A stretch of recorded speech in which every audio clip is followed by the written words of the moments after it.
Hello, welcome to this tutorial.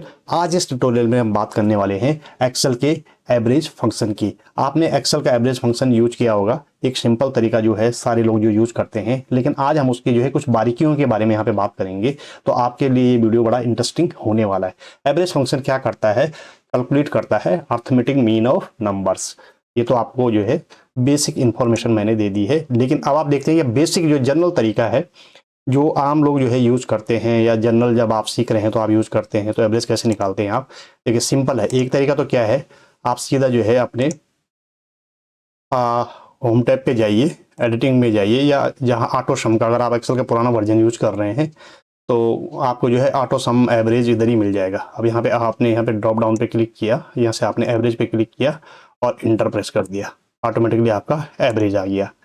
दूसरा तरीका क्या है, आप यहाँ पे लिखेंगे सिंपल, जैसे हम लिखते हैं नॉर्मली, यही तरीका हम जो है क्या करते हैं, यूज करते हैं। एवरेज आप लिखेंगे और टैब प्रेस मैंने किया और सिंपल से मैं रेंज सेलेक्ट कर दूंगा। मुझे ये रेंज चाहिए, इसका एवरेज करना है, तो मैं ये रेंज सेलेक्ट किया, ब्रैकेट क्लोज किया और इंटर प्रेस कर दिया। तो देखिए मेरा जो है एवरेज ने निकाल के दे दिया है।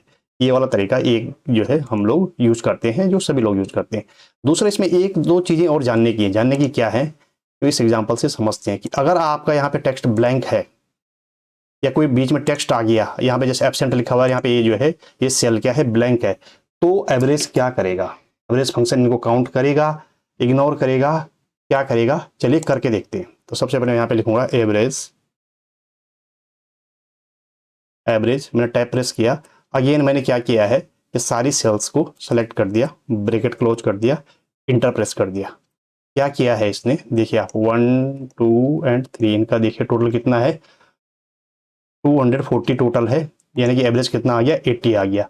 इसका मतलब क्या है, इससे हमने जो है लर्न किया है, हमने ये लर्न किया है कि अगर कोई सेल ब्लैंक है या उसमें कोई टेक्स्ट है तो एक्सेल उसको इग्नोर कर देता है। एक और चीज सीखते हैं और वो है जीरो वाली। अब यहाँ पे आप बताइएगा कि क्या जो है यहाँ पे जो जीरो है एक्सेल इसको काउंट करेगा या नहीं करेगा। चलिए करके देखते हैं। सबसे पहले मैं यहाँ पे लिखूंगा एवरेज, टैब प्रेस किया और मैंने इस पूरी की पूरी सेल्स और रेंज को सेलेक्ट कर दिया। कैसे किया, कंट्रोल शिफ्ट प्रेस करके रखा और डाउन एरो की प्रेस कर दी, पूरी की पूरी रेंज सेलेक्ट कर दी और ब्रैकेट क्लोज कर दिया। अब देखिए एवरेज कितना आया, 75। इसका टोटल कितना था, 300। और 300 था और हमारे पास कितने जो है सेल है, 1 2 3 4, 4 हमारे पास डेटा, 4 सेल हैं जिनमें हमारा डेटा है। इसका मतलब एक्सेल ने क्या किया, जीरो को काउंट किया है। हाँ जी बिल्कुल, अगर किसी सेल में जीरो है और आप उसका एवरेज कर रहे हैं तो एक्सेल उसको काउंट करेगा, जीरो को इंक्लूड करेगा कैलकुलेशन में। एक और एग्जांपल हम यहाँ पे समझते हैं और वो एग्जांपल बड़ा इंटरेस्टिंग है। अगर आपके पास जो है, सपोज करिए कि आप जो है east west north south region है, या आपके पास कोई दूसरा डेटा सेट भी हो सकता है, और आप अलग अलग रीजन की सेल्स के आपके पास अलग अलग सीट आ गई है। अब आप उन अलग अलग सीट में से सब सीट का जो है क्या करना चाहते हैं, एवरेज निकालना चाहते हैं। तो कैसे निकालेंगे? सपोज करिए कि आपके पास जो है 3 रीजन की एक जो है सीट है, या 2 रीजन की अलग सीट है, और दोनों में से जो है आप दोनों का जो है आपके पास माना 10,000 डेटा है, 20,000 डेटा है, तो आप कैसे जो है उसको एवरेज निकालेंगे, है ना? तो आपके पास कितनी भी मल्टीपल सीट हो सकती हैं या मल्टीपल रेंज हो सकती हैं जिनका आप एवरेज निकालेंगे, तो आप बिल्कुल इजीली निकाल सकते हैं। कैसे करेंगे, यहाँ पे वही लिखेंगे एवरेज, टैब प्रेस किया। अब हमें क्या करना है, हमें कौन सी रेंज का निकालना है एवरेज? सबसे पहले इस वाली रेंज का निकालना है। उसके बाद मैं क्या करूँगा, कॉमा प्रेस कर दूंगा, फिर मैं सेलेक्ट करूंगा ये दूसरी वाली रेंज, ये वाली रेंज सेलेक्ट किया, ब्रैकेट क्लोज कर दिया और इंटर प्रेस कर दिया। देखिए इसका एवरेज निकल के आ गया है। और ये जो है आप कैसे कर सकते हैं, ये अगर आपके पास कोई दूसरी शीट में भी डेटा है तब भी आप कर सकते हैं। जैसे एग्जांपल के तौर पे मैं यहाँ पे लिखता हूँ एवरेज।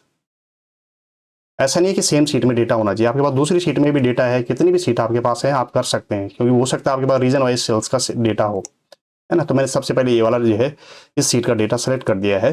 अब सपोज करिए दूसरा वाला जो डेटा है साउथ और सेंट्रल रीजन का, ये मेरे पास इस सीट में नहीं है, दूसरी सीट में है। तो किस सीट में, माना इसमें है, मैं ये वाली रेंज यहाँ से इस सीट से सेलेक्ट कर दी और मैंने क्या किया, ब्रैकेट क्लोज कर दिया और इंटर प्रेस कर दिया। देखिए तब भी मेरे पास वही सेम चीज जो है वही एवरेज आया है।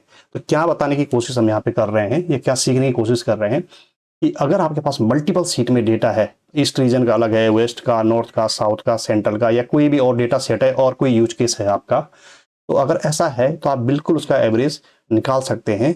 मल्टीपल सीट का एवरेज आप निकाल सकते हैं। 10, 20, 30 सीट में अगर डेटा है अलग अलग, तो उसका आप जो है एवरेज निकाल सकते हैं। अगर आपको मेरी वीडियो पसंद आ रही है तो प्लीज़ मेरे वीडियो को लाइक करिए, शेयर करिए और मेरे चैनल को सब्सक्राइब भी करिए। Thank you.